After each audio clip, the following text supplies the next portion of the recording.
who has no faith, who is of doubting nature, perishes. For the doubting soul, there is neither this world, nor the world beyond, nor any happiness. This verse shows the consequences when one does not try to attain to wisdom. Shri Krishna refers to a person that does not know himself and does not know God.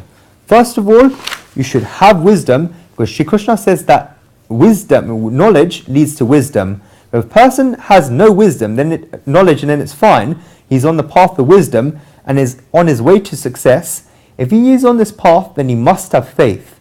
If one cannot swim, then the best thing he can do is have faith in the boat. He must have faith in the thing whose hand he is holding to cross over the river. It knows how to float on the river, and even if the fierce waves comes, it will protect him from the water. If someone is teaching him how to swim, he should have faith in that person. Nobody knows how to swim at birth, and it's a skill that we have to learn. How can you not have faith on the person that's teaching you? A person who is of doubting nature always perishes. Such a person goes far away from God and is unable to attain God. He is unable to recognize his self. Such a person can never attain what Sri Krishna says here, this world, nor the world beyond, nor any happiness. If one does not have knowledge, then he should at least have faith. Once a person is able to recognize his self, then he is able to recognize everyone else. He can recognize God residing in all beings. If a person has no faith and is of doubting nature, then he perishes. In one special room in the palace, there were glass mirrors on all four walls, glass mirrors everywhere. A dog was locked inside this room. It was a dog that the king liked, and therefore he told people to put the dog inside the room. They locked the door, and when they opened that door, on the second day, what do you think happened? This dog was lying dead on the ground, and there were stains of the dog's blood on all four glass mirror walls in the room. Why did this happen? Why do you think this happened? They investigated and found out throughout the whole night that the dog saw his reflections on all four walls. He thought that all of these were different dogs and therefore barked at them and fought with them. When he barked at them, then the reflections would bark back, and therefore this dog's anger would grow. He would strike at the reflection and the other dog would strike back. After attacking these dogs the whole night, the barking and fighting led to a lot of blood coming out of the dog, and this dog died in the end.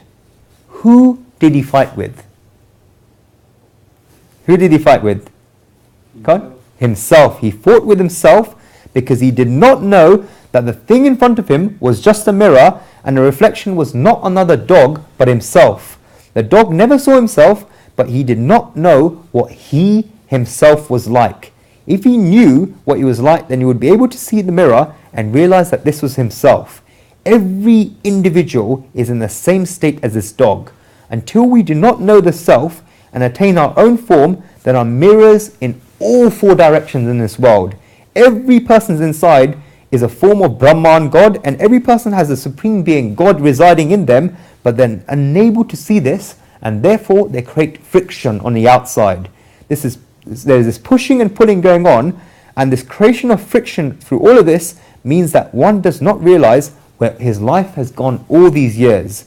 When the Supreme Being comes to meet us, then we're already dead.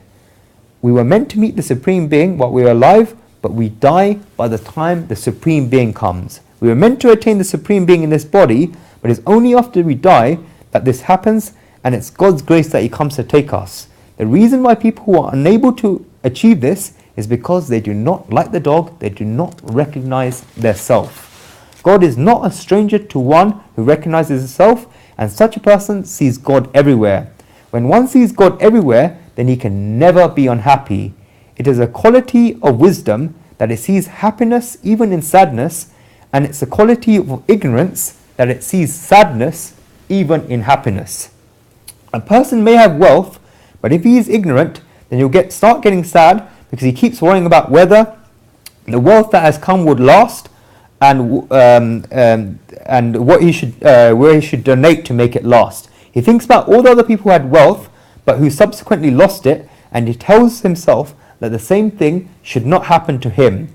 This is ignorance, and it arises because a person thinks that he has earned all this wealth, and therefore he has to look after it. As a result of this ignorance, he runs around and worries about protecting his wealth. He has wealth, but he has created sadness for himself in it. With a wise person, if wealth comes and goes, then he thinks that wealth was never his.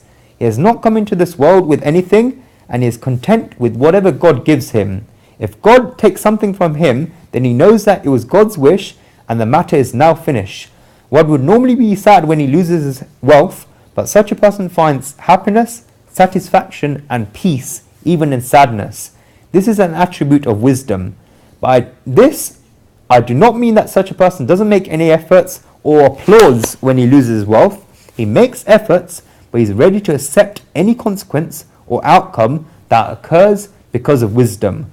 A person that is ignorant can never accept life and always complains in life. The result is that such a person gets sad both in this world, as it says in this verse, and the world beyond. Verse 41.